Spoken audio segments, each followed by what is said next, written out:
A 70-year-old man came to see me not long ago. He was feeling frustrated, ashamed, and honestly, a bit lost. He said to me, "Doctor, I don't understand. I eat well. I walk every day. But when it comes to intimacy, nothing's working." I listened carefully, and what I discovered even surprised me. A private habit, something he'd done for decades without thinking, was slowly cutting off the blood flow to his penis. It didn't happen all at once. It was a slow process, little by little, over many years. My name is Dr. Mohit Kara. I'm a urologist and men's health expert, and I've spent over 60 years helping older men stay strong, energetic, and sexually confident. A lot of men believe masturbation is completely harmless, and for the most part, it can be. But after 60, some of the things that once seemed normal can actually begin to cause harm, damaging nerves, squeezing blood vessels, and quietly robbing you of your sexual function without you even knowing it. In this video, I'm going to uncover 4 hidden truths about masturbation that most men have never been told. These aren't meant to scare you, they're here to protect you. Because when you understand what's going on, you can start making smarter, safer choices. Even the very first secret I'll share is something that 90% of older men do, and it's one of the leading reasons so many are seeing their sexual health slowly slip away. Before we dive into the details, if what you're hearing already has you thinking, go ahead and hit that subscribe button. Don't forget to turn on the bell so you'll never miss another tip to help you stay healthy, intimate, and independent after 60. And if you're with me so far, leave a 1 in the comments to show your support, or a 0 if you think there's room for improvement. I read every comment, and your feedback truly matters. Alright, let's get into it. This first secret is absolutely critical. It's something so common, so overlooked, that it's silently choking off blood flow in millions of older men every single day. I call it the death grip. Let's talk about what that means, because this is a mistake I see again and again in men over 60. They don't usually talk about it with their buddies. They rarely bring it up in my office. But when they do open up behind closed doors, this one issue almost always comes up. They've been using too much pressure when they masturbate. Now, the phrase death grip might sound a little silly or over the top, but the effects are anything but funny. Using too much force isn't just overstimulating the nerves, it's actually crushing the tiny blood vessels inside the penis. And as we age, those vessels become even more fragile. When you grip too tightly, especially over many years, you start to cause tiny tears and swelling inside the tissue. Little by little, the walls of those vessels harden. They lose their ability to expand and carry blood like they used to. And what happens then? Circulation starts to suffer. The strong blood flow that used to fill the penis starts to weaken. At first, you might not notice anything at all, but one day, it takes longer to get aroused. Another day, the feeling just isn't as strong. Eventually, the blood doesn't fill the area like it once did, and most men just chalk it up to getting older. But age isn't the full story. What's really going on is a slow decline in your vascular health caused by how you've been stimulating yourself all these years. I had a patient, 67 years old, who thought he needed testosterone. But when we tested his levels, they were completely normal. What we found instead was that the tissue inside his penis had thickened like scar tissue.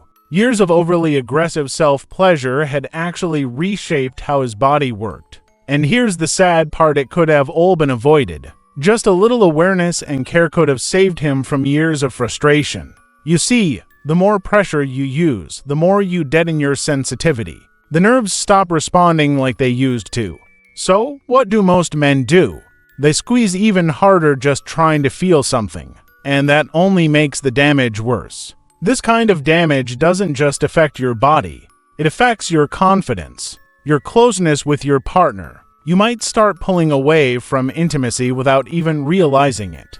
It becomes easier to stay silent than to admit something's wrong. But if this sounds familiar, I want you to know, it's not too late. You can retrain your body. Start using a lighter touch. Focus on feeling, not force. Pay attention to what your body needs today, not what it could handle 30 or 40 years ago. Treat your penis with care, like a part of yourself that deserves respect, not like a task to be conquered. This small change alone can mean the difference between a fading sex life and one that still brings connection, joy, and pleasure. But here's something else I want to share, because the way you touch isn't the only problem. In fact, it might not even be the most dangerous part. There's something most men skip entirely during these private moments, and that mistake comes with a very high price. Let's talk about that next. Now, let me ask you something that most doctors probably won't.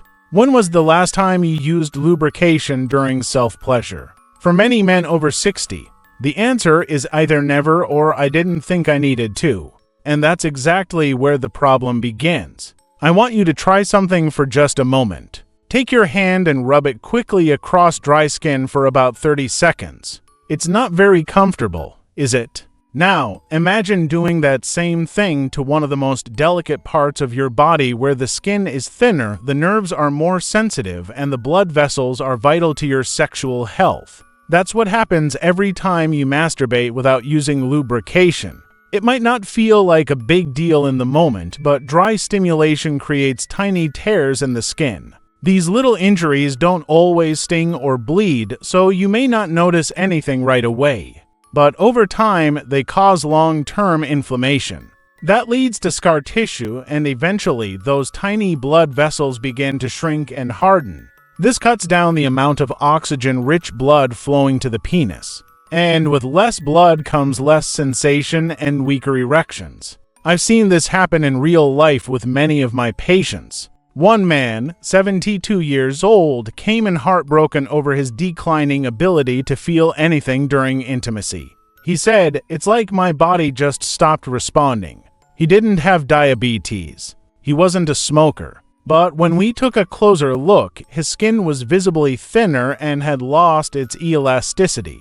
These were signs of long-term micro-damage, small injuries that had added up over years of dry masturbation. He'd been doing it that way for decades. He never realized that something so simple could be slowly hurting the very area that allowed him to enjoy touch and connection. And what really hit him hard was learning this: once scar tissue takes the place of soft, healthy tissue, it's much harder for the blood vessels to open up the way they used to.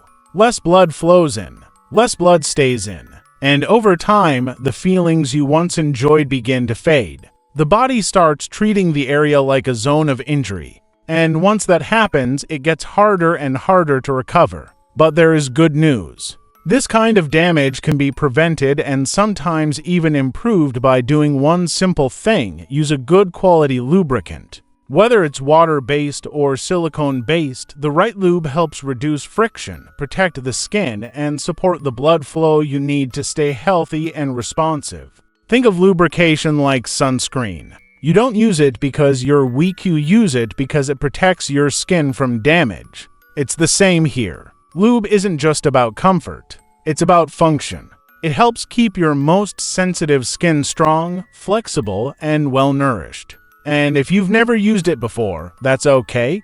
It's never too late to start. Your body still has the ability to heal and improve if you give it the right care. Taking this step doesn't mean something's wrong, it means you're wise enough to look after yourself. But there's something else I want to share with you. Even if you're gentle and even if you use lubrication, there's another part of the equation that often gets ignored. And it's all about how you position your body. Believe it or not, something as simple as the way you sit during self-pleasure can quietly cause just as much harm to your circulation as anything else. Let me explain what I mean. This next part might surprise you, but one of the most damaging things you can do to your sexual health after 60 doesn't have anything to do with your hands. It has everything to do with your posture. Over the years, I've seen many men lose their ability to enjoy intimacy not because of disease or hormones, but because of how they were sitting.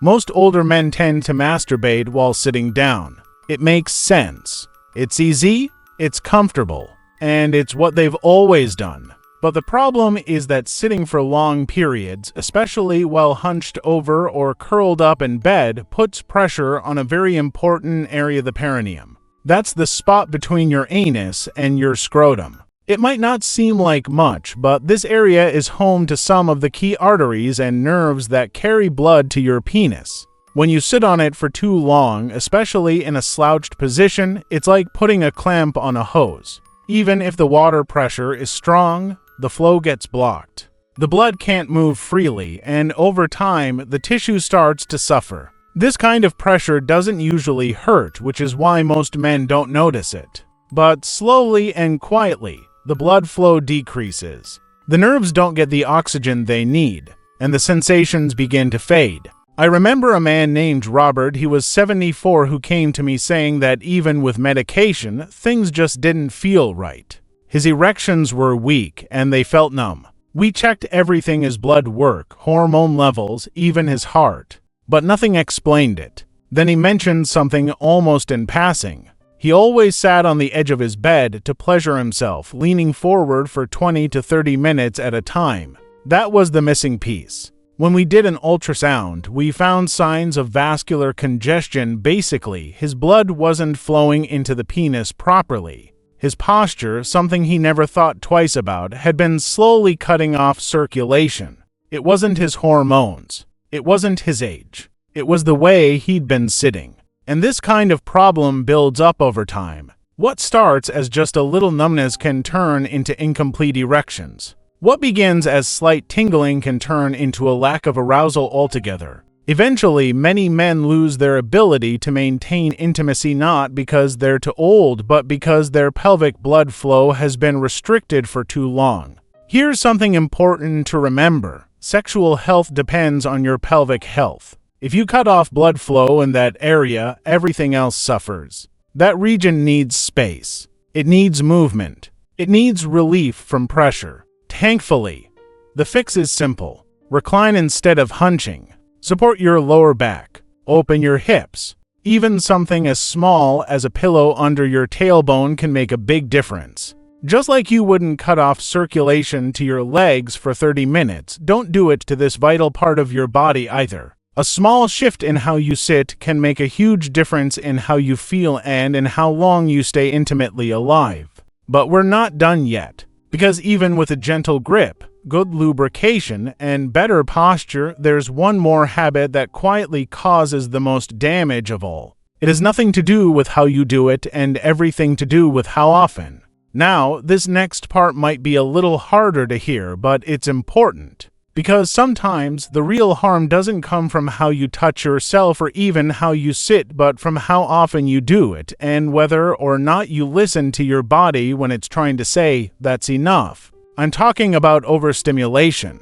Doing it too frequently without giving your body time to rest can slowly wear down your sexual health. And the tricky part is, by the time you notice something feels off, the damage has already been building for a while. I understand how it happens. You retire, you have more time to yourself. Maybe you're feeling lonely or just want a sense of comfort and release. Masturbation becomes a way to feel good, or at least to feel something. But without limits, it can quietly turn into something that drains you instead of helping you. Your body after 60 simply doesn't recover the way it used to. The blood vessels are more delicate. Your nerves are more sensitive to stress. And your hormones don't bounce back as quickly. Every time you climax, your body needs a recovery period, what we call the refractory phase. When you were younger, this might have lasted a few minutes. But now, it can take hours, even days. If you keep pushing past those natural recovery windows, if you ignore the signals that say, "I need a break," you end up in a constant cycle of overstimulation. That leads to inflammation, poor blood flow, and nerve fatigue. And over time, the body just doesn't respond the way it once did. I've seen men in their 60s and 70s who slowly lost almost all sensitivity, not because of illness, but simply because they never gave their system time to rest. The blood stopped flowing properly, the nerves dulled, erections weakened, and intimacy became a memory instead of a living experience. What makes this so dangerous is how quietly it happens. There's no warning sign. You might even think you're doing something healthy. But what your body really needs now isn't more stimulation, it's more respect. Every erection depends on three things: blood, oxygen, and a well-coordinated nervous system. If you keep using up those resources without giving them a chance to rebuild, you're setting yourself up for long-term problems. And in some cases, the damage becomes hard, if not impossible, to reverse. But let me be clear, this isn't about shame. It's about wisdom. Knowing when to stop is just as powerful as knowing how to start. When men ask me how often is too often, I usually recommend aiming for 2 to 4 times a week. That seems to be a good rhythm for most men over 60. But it's not just about numbers. It's about how you feel. Pay attention to your energy. Notice how quickly you recover. Let your desire come back naturally instead of forcing it. When you do that, you'll likely notice some welcome changes like more sensitivity, stronger erections, and even deeper connection with your partner. Because at the heart of it, intimacy isn't just about physical release. It's about being present. It's about awareness. It's about feeling more, not doing more. And here's the hopeful part: your body can still surprise you, even now, even after all these years. If you give it the chance to breathe and reset, it can recover more than you think. You might be wondering now, if you've been doing some of these habits for years, is it too late to turn things around? The answer is no. In fact, there are real, practical steps you can take to restore circulation, improve sensitivity, and bring life back to areas that feel numb or less responsive. Let me walk you through that path. I know I've shared a lot with you today. And if any of it made you pause, even for a moment, then I want you to hear this: you are not alone, and it is not too late. No matter how long you've had these habits, your body still wants to heal. Your blood still wants to flow. Your heart still wants to connect. The path to recovery isn't complicated, but it does take a little intention and a bit of courage. Start by changing how you think about self-pleasure. It's not just a private act, it's a part of your health. So use a lighter touch. Not because you're fragile, but because your blood flow depends on it. Use lubrication. Think of it as daily care for your skin and your vessels. It might feel unfamiliar at first, but trust me, this one step goes a long way in protecting your function. Change how you sit. Give your body room to breathe. Recline, support your back, open your hips.